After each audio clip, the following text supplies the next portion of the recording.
అహర్నిశలు కష్టపడుతున్న వ్యక్తులు. ఇక్కడ భీమిలి శాసనసభ్యులు గంటా శ్రీనివాస్ గారు కూడా ఒక మాటలో చెప్పాలంటే నేను ఎక్కువ కష్టపడుతున్నా ఆయనకన్నా, ఆయన గెలిచేదానికి మళ్ళీ. ఎందుకంటే అన్ని ఐటీ కంపెనీలన్నీ కూడా వచ్చి భీమిలీకే వస్తున్నాయి ఇప్పుడు. ఆయన కూడా అద్భుతంగా సహకరించి మమ్మల్ని అందరినీ ప్రోత్సహిస్తాం జరుగుతుంది. స్పీచ్ చాలా మామూలు రాశారు కానీ 2-3 విషయాలు చెప్పి నేను ముగిస్తా. మొదటిది జిఎంఆర్ గారు గురించి. జిఎంఆర్ గారు ఉత్తరాంధ్ర ముద్దుబిడ్డ, ఇక్కడనే జన్మించి ఒక మధ్యతరగతి కుటుంబానికి జన్మించి 10th క్లాస్ ఫెయిల్ అయిన వారు. అప్పుడు వాళ్ళ ఇంట్లో లేదు, బాగా చదవాలని తోమితే తిరిగి మళ్ళీ వెళ్ళి మాన్సాస్లోనే 11th 12th క్లాస్ చదివి ఈరోజు దేశానికే కాదు ప్రపంచంలోనే ఒక అతిపెద్ద పారిశ్రామికవేత్తగా మారిన వ్యక్తి జిఎంఆర్ గారు.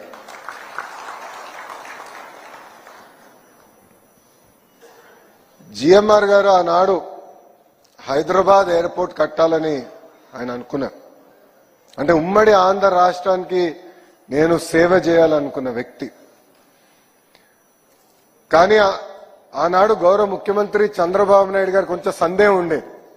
మీరు ఎయిర్పోర్ట్ కట్టగలుగుతారా, మీకు అనుభవం ఉందా, ఇంత పెద్ద project, strategically most important project for Hyderabad మీ చేతుల్లో పెట్టాలనుకున్నా కొంచెం ఇబ్బందికరమైన పరిస్థితి. నాకు అది నేను ఇంకా కన్విన్స్ అవ్వలేదు, వెళ్ళి పనిచేసి నన్ను కన్విన్స్ చేయండి అని అడిగాను.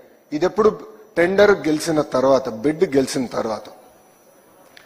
అప్పుడు జిఎంఆర్ గారు ప్రపంచం మొత్తం తిరిగి ఏకంగా జేవీలు ఏర్పాటు చేసుకుని ఇక్కడికి వచ్చి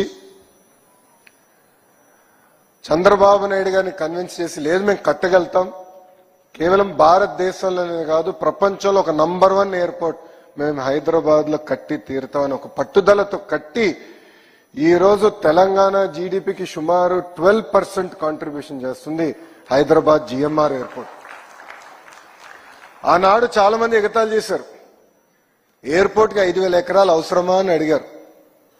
వాళ్ళందరూ ఒకటే సమాధానం ఇస్తున్నా, ఈరోజు వెళ్ళి చూడండి శంషాబాద్ ఎయిర్పోర్ట్ ఎలా డెవలప్ అయింది. ఈరోజు పక్క రాష్ట్రాల్లో బెంగళూరు కానీ చెన్నైలో కానీ ఒక ఎయిర్పోర్ట్ అయిపోయింది, 2వ ఎయిర్పోర్ట్ కట్టే పరిస్థితికి వచ్చారు. కానీ హైదరాబాద్ అదృష్టం ఏంటంటే ఆనాడు చంద్రబాబు నాయుడు గారు ఇచ్చిన విజన్ 5,000 ఎకరాలు తీసుకుని రాబోయే 100 సంవత్సరాల కెపాసిటీ కూడా శంషాబాద్ లోనే కట్టే విధంగా ఆనాడు ఒక విజన్ తో చంద్రబాబు నాయుడు గారు ముందరికెళ్లారు. విజన్ అనేది చాలా చాలా అవసరం అండి.